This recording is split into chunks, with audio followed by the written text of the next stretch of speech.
Egunon deneri eta ongi etorri Miarritzera. Armagabetzea bake prozesuaren zerbitzuko lemapean edo gaitzat hartuta, goiz osoan zehar gogoetatzea, usnartzea proposatuko dizuegu. Asia intzin, mil eskerrainitz Michel Benak hauzapezari berriz ere, olako foro bat eta gogoeta momentu bat hemen errizibitzeagatik. Bonjour à tous et bienvenue. Le thème de cette matinée de réflexion est le désarmement au service du processus de paix.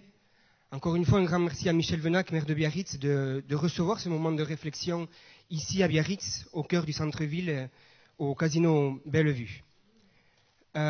Si vous avez des problèmes avec vos cases de traduction, tout se passera à l'extérieur.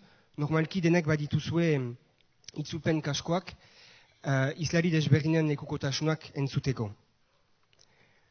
Goiza hasiko dugu desarme prozesu baten printzipioak aipatuz.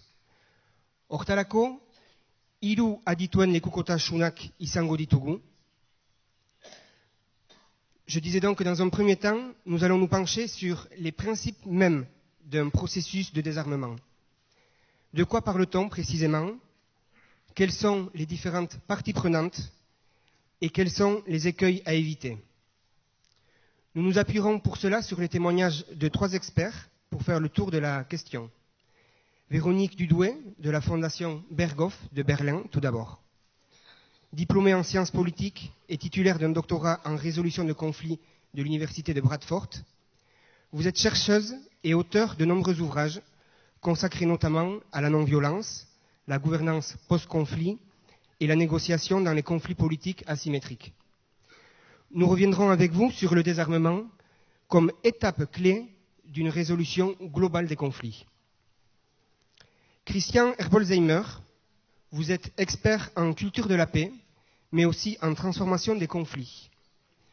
Vous êtes responsable des programmes de la Colombie et des Philippines auprès de Conciliation Resources et avez participé à ce titre à la conférence internationale d'Ayété en 2011.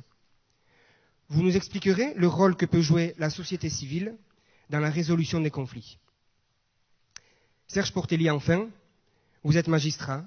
Vous êtes également président de la Chambre à la Cour d'appel de Versailles, président de Chambre, excusez-moi, conseiller de président de l'Assemblée nationale entre 2001 et 2002. Vous êtes également auteur de nombreux ouvrages sur la maltraitance des enfants, la récidive ou encore la réforme de la justice. Vous évoquerez pour nous la nécessité et les formes que peuvent prendre un désarmement à l'issue donc des 2 autres interventions. Islariei mikroa utzia intzin, hitz bat galderei buruz. 3 aurkezpenen ondotik, zuen galderak pausatzeko tarte bat hartuko dugu, beraz ez du da zuen ekarpenak egitea, zehaztapen bat galdetzeko edo puntu bat argitzeko. À l'issue des différentes interventions, vous aurez l'occasion de poser vos questions à nos 3 intervenants. N'hésitez donc pas à contribuer à enrichir le débat et la réflexion de cette matinée. Des relais sont disponibles dans la salle pour recueillir vos questions. Vous avez pour cela dans vos dossiers des coupons ou des formulaires à remplir. Un petit détail technique, essayez d'écrire de façon la plus lisible possible pour faciliter le travail des relais en écrivant notamment en lettres capitales. C'est un détail qui paraît anecdotique mais qui apparemment est capital. Nous allons donc commencer avec vous, Véronique Dudoué. Première question pour vous. Nous sommes dans le cadre d'un processus de désarmement que nous pourrions qualifier d'unilatéral. Dans ces conditions, selon vous, comment peut-on appréhender la question des victimes, des détenus et des exilés? Merci, bonjour. C'est pour moi un honneur d'être parmi vous en ce moment historique. Je voudrais m'excuser si je vais un peu m'appuyer sur mes notes. Ça fait depuis un certain nombre d'années que j'habite à l'étranger et je n'ai plus l'habitude de m'exprimer en français en public.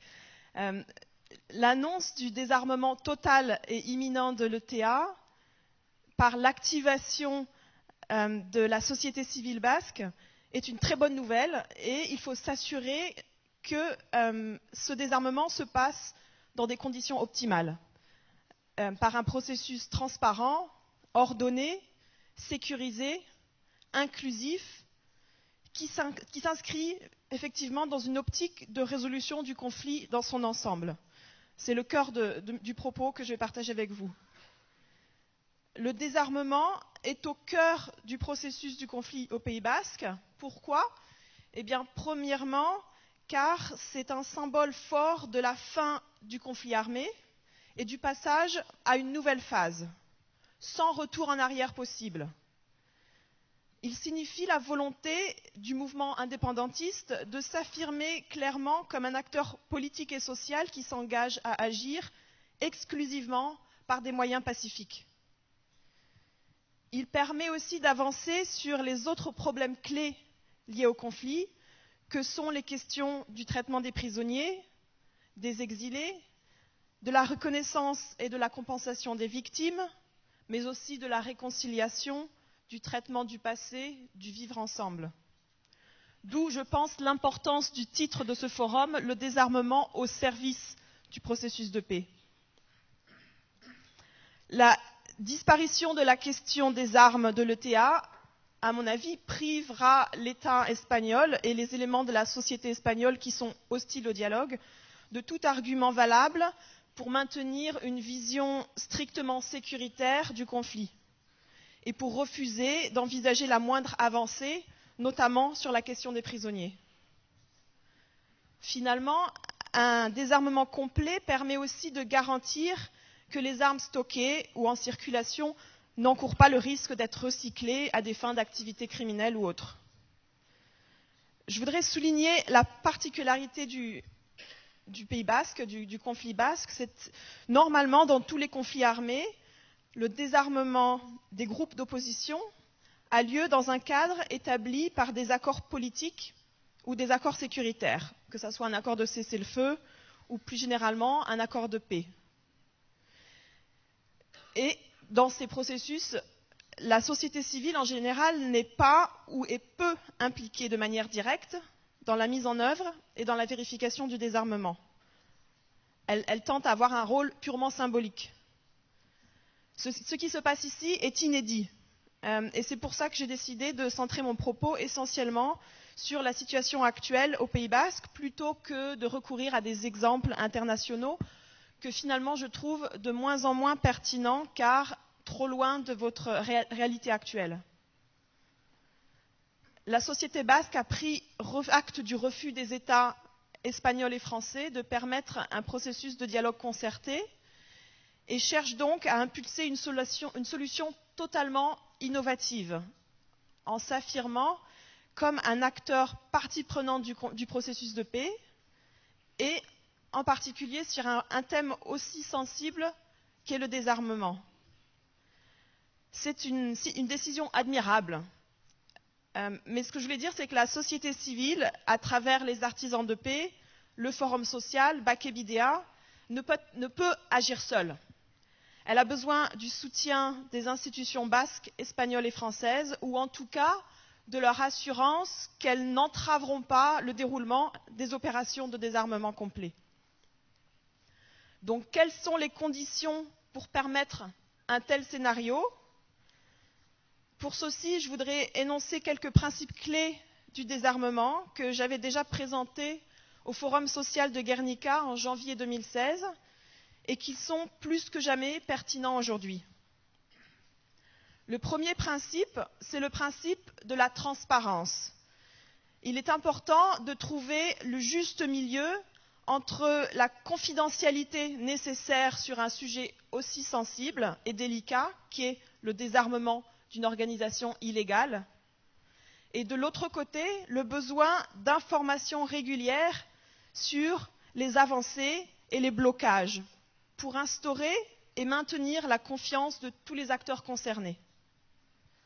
Ceci peut et doit se faire par le biais des médias, comme l'annonce hier de la journée du désarmement, mais aussi par une nécessaire coordination entre tous les acteurs concernés. C'est d'ailleurs le deuxième principe, celui de la coordination. Que ce soit la coordination tout d'abord entre élus et institutions et société civile, leur rôle respectif doit être clairement établi et toute initiative doit être concertée à l'avance.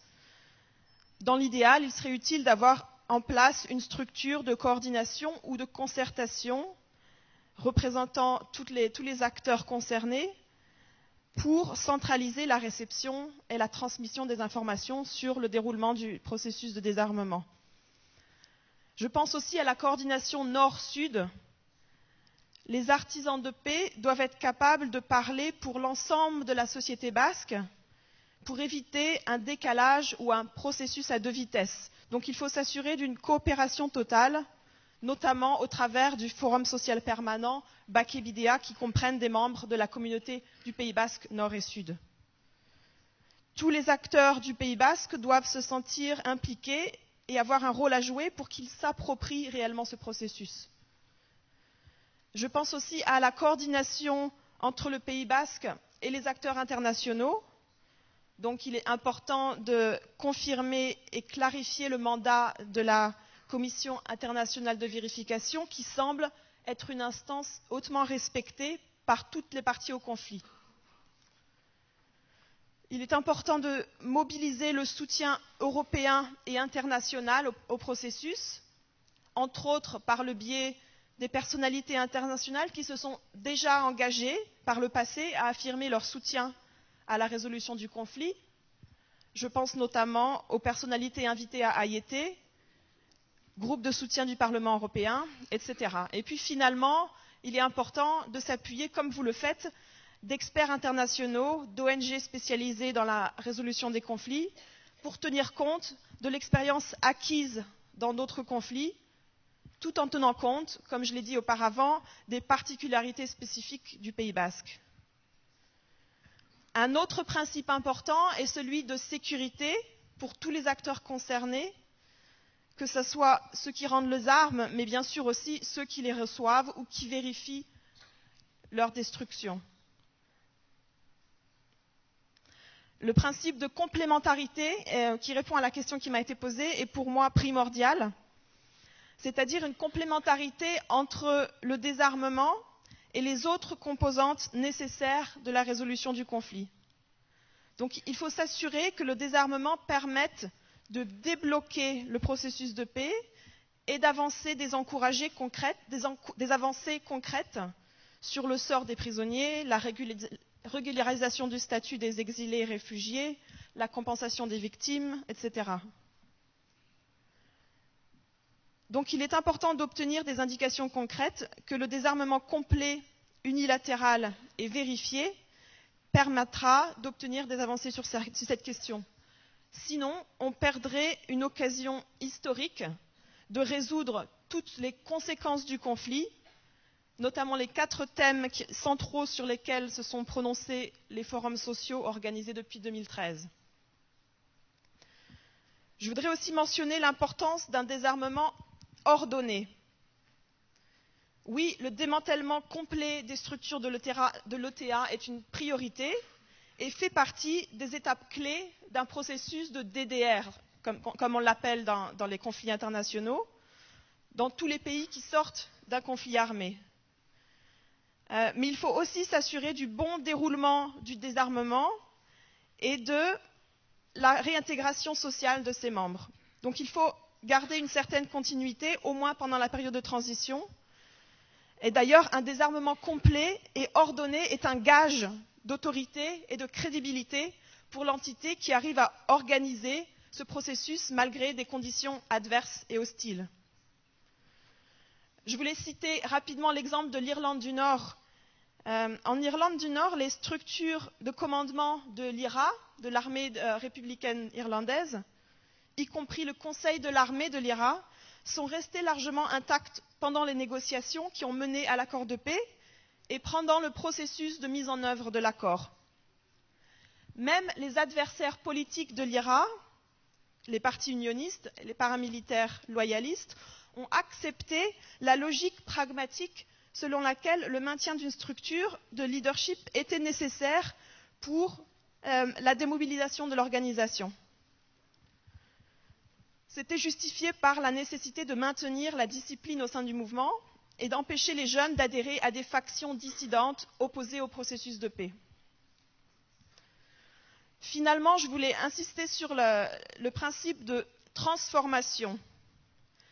Comme je l'avais déjà dit à Guernica l'an dernier, je définis le désarmement des structures militantes non étatiques telles que l'ETA comme un symbole ou une condition pour la démilitarisation de la politique. Et ce que je veux dire, c'est que la destruction ou la mise hors d'état de service des armes ne doit pas être vécue ou présentée comme une défaite ou une reddition, mais plutôt comme une étape cruciale pour permettre une véritable transformation de la question basque, afin qu'elle ne se pose plus qu'en des termes strictement pacifiques, par le dialogue social et l'action politique. Pour reprendre l'exemple de l'Irlande du Nord, l'IRA avait publié une déclaration vidéo en 2005 enjoignant formellement ses membres d'adopter des moyens d'action exclusivement pacifiques. Cette annonce a joué un rôle symbolique important en soulignant la nécessité des combattants de continuer à jouer un rôle dans la lutte pour l'autodétermination, mais par des moyens différents que l'action armée. J'aurais encore des choses à dire sur la participation de la société, mais peut-être je vais pour l'instant laisser cela à mes collègues, on pourra y revenir plus tard.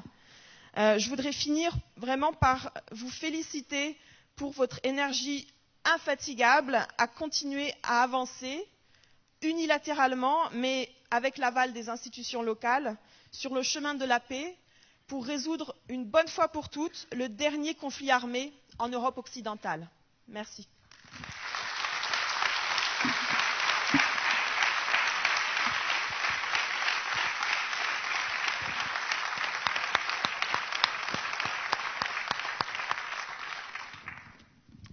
Mil esker.